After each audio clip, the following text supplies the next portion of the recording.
So, ito pa na dito sa blender.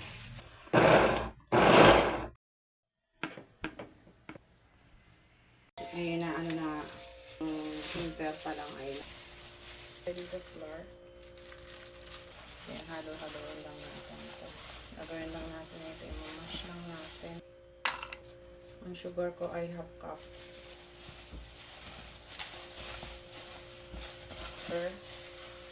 Ano pa lang natin ito hanggang sa hindi tayo gumamit natin ay milk.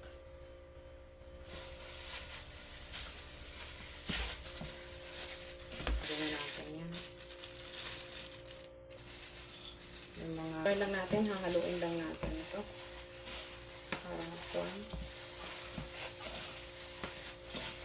Ito yung merienda lang natin.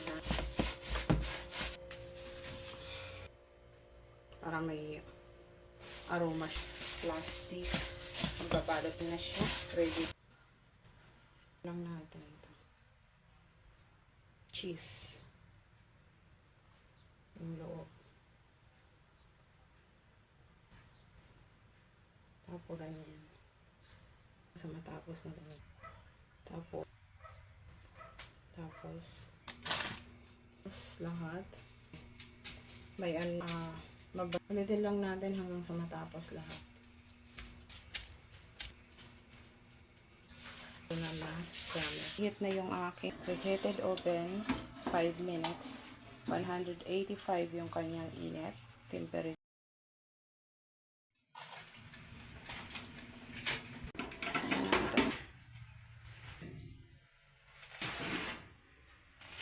Isa lang natin ito.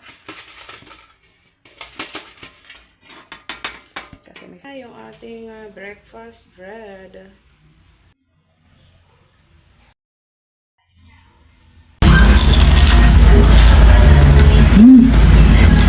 Yummy. Masarap. Hindi mo kalain na kamote ito at saka kalabasa. Naging tinapay. At may cheese. Yummy. Napaka-healthy. Cheese. Cheese.